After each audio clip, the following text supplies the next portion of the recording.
जय हिंद दोस्तों। आज हम स्टार्ट करने वाले हैं जो हमने कल फॉर्मूले बताए थे, पृष्ठीय क्षेत्रफल और आयतन के जो हमने फॉर्मूले कराए थे उसके आधार पर हम कुछ इम्पोर्टेंट सवाल करेंगे जो आपकी परीक्षा की दृष्टि से बहुत ही इम्पोर्टेंट सवाल है। ठीक है, तो कुछ दोस्तों ने बोला था कुछ ऐसे सवाल करिए जो ज़्यादा इम्पोर्टेंट सवाल हैं, तो उन्हीं सवालों को हम कराएंगे। काफ़ी क्या है कि अपने पास टाइम भी कम है, इसलिए देखो एक सवाल है, एक लोहे का बेलनाकार पोल। ठीक है, तो ये है हमने पहले से बना के रखा है। ठीक है, एक लोहे का बेलनाकार पोल जिसके आधार का व्यास 26 सेंटीमीटर है।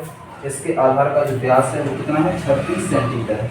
इसके आधार का व्यास 26 सेंटीमीटर है तथा इसकी ऊंचाई 240 सेंटीमीटर है। तो हम यहाँ पे लिख के रखें पहले से 240 सेंटीमीटर इसकी क्या है, ऊंचाई है। ठीक है, इसकी ऊंचाई कितनी है, 240 सेंटीमीटर है।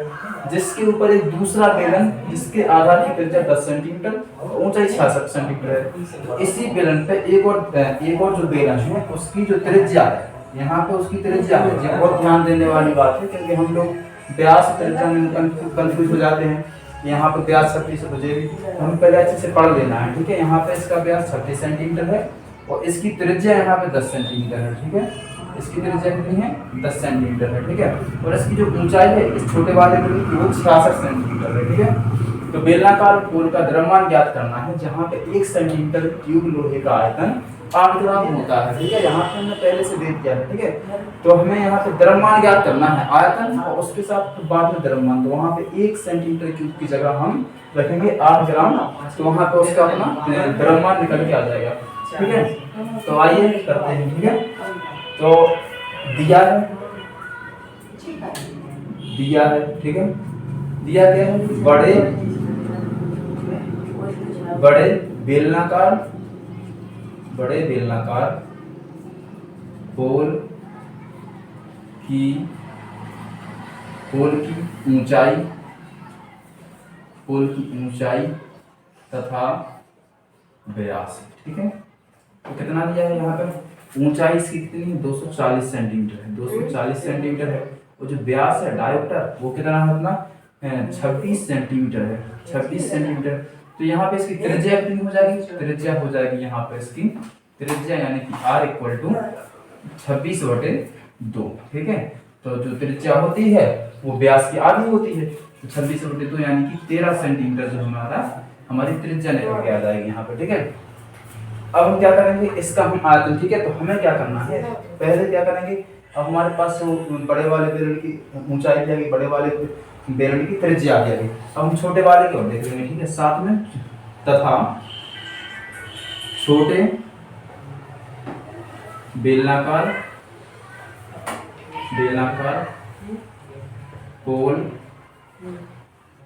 की त्रिज्या तथा ऊंचाई। ठीक है, तो त्रिज्या इसकी क्या है, इसकी त्रिज्या के लिए हम कैपिटल आर मानेंगे। बड़े वाले बेलन के लिए कैपिटल आर, तो यहाँ पे बड़े वाले बेलन के लिए कैपिटल एच मान लेंगे। ठीक है, यहाँ बड़े बेलन के लिए कैपिटल एच मान लेंगे और यहाँ छोटे बेलन के लिए स्मॉल आर त्रिज्या मान लेंगे, स्मॉल आर लेंगे। तो यहाँ पे कितनी 10 सेंटीमीटर है। ठीक है, त्रिज्या, और यहाँ पे जो बेलन की ऊंचाई है तो उसको हम हाइट स्मॉल एच मानेंगे और यहाँ पर ऊंचाई कितनी है इसकी 66 सेंटीमीटर है। ठीक है, यहाँ पर ऊंचाई कितनी 66 सेंटीमीटर है। तो हम क्या करेंगे, एक जो पूरा का पूरा पोल है, यहाँ पे बड़ा वाला बेलन है और छोटा वाला बेलन है, इन दोनों बेलनों को मिलाने के बाद एक ठोस, यानी समझो कोई ठोस बेलनाकार पोल बना है। ठीक है, ठोस बेलनाकार पोल, तो हम इस ठोस बेलनाकार का पहले आयतन निकालेंगे। ठीक है, तो यहाँ पे क्या करना है, बेलनाकार पोल का द्रव्यमान ज्ञात करना है। तो पहले बेलनाकार पोल का आयतन ज्ञात करेंगे, तो अब हम ज्ञात करने वाले हैं।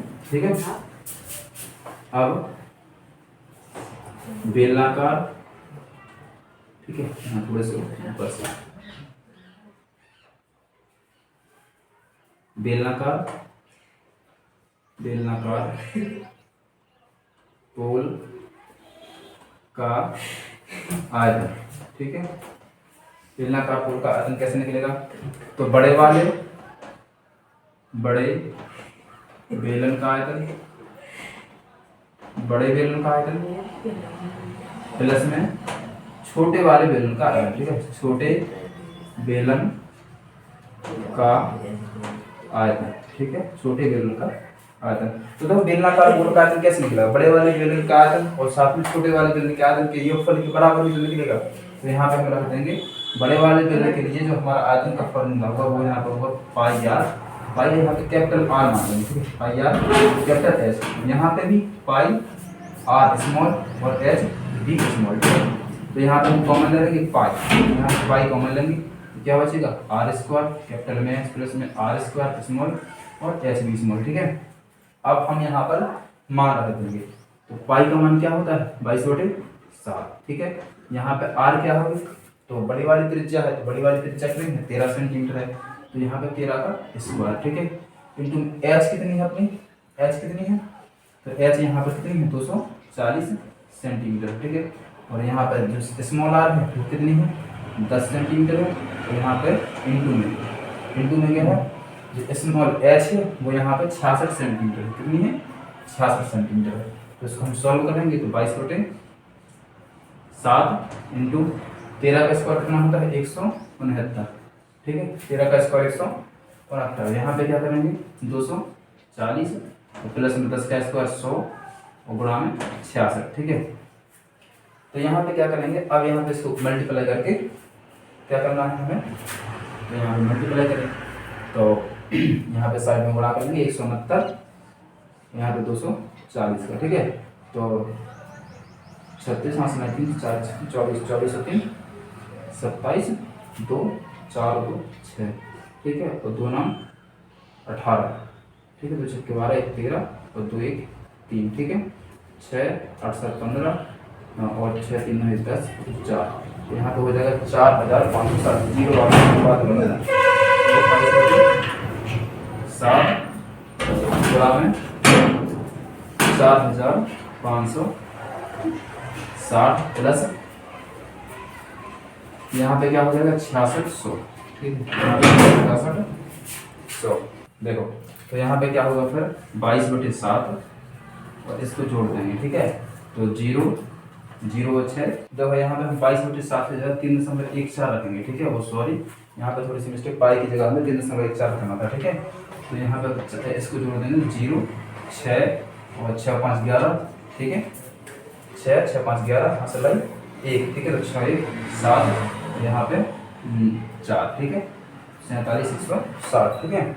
तो अब हम क्या करेंगे इसका गुणा कराएंगे, ठीक है, तो 47 160 में 47 160 में हम गुणा करेंगे 3.14 का, ठीक है, तो 4 4 24, ठीक है, हासिल 2 4 2 6 4 7 28 28 की 8 हासिल 2 4 4 16 और 2 18, ठीक है। तो यहाँ पे 0 6 1 7 4 फिर 0 3 18 हासिल 1 3 1 4 7 21 हासिल 2 3 4 12 12 और 2 12 और 2 14 0 4 6 12 हासिल 1 8 16 17 18, ठीक है, यहाँ पे 1 8 16 16 4 20 हासिल 2, ठीक है, 4 5 6 6 2 6 2 8, यहाँ पे 4 1 14 80 800 और यहाँ पे 2 का दशमलव, ठीक है।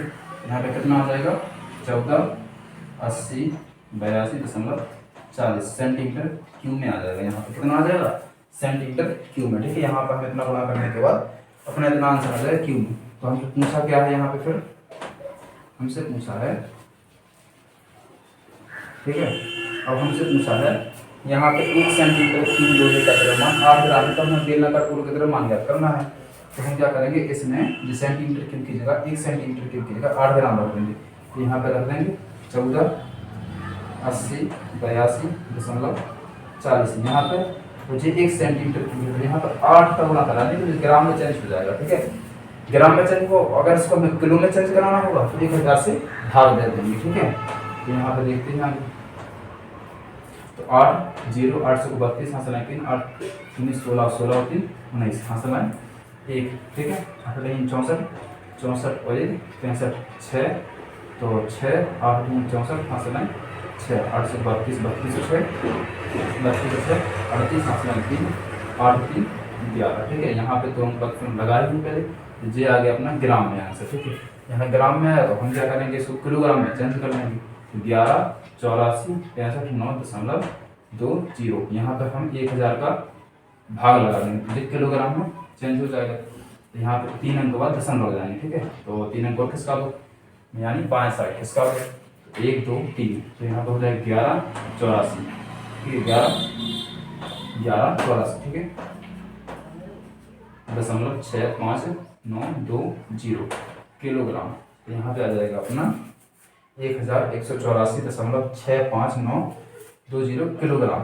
तो इस जो अपनी आकृति का अपना जो द्रव्यमान निकलेगा वो निकलेगा 1184.6592 किलोग्राम, ठीक है। तो उम्मीद है आप सबको समझ में आया होगा। बहुत इंपॉर्टेंट सवाल है, ठीक है, ठीक है। तो इसको आप लोग तैयार कर लीजिएगा, ठीक है। जय हिंद। तो वीडियो अच्छी लगी हो तो इसको चैनल को सब्सक्राइब कर दो, वीडियो को लाइक कर दो, कमेंट भी कीजिए, ठीक है, यदि कोई दिक्कत आती है तो।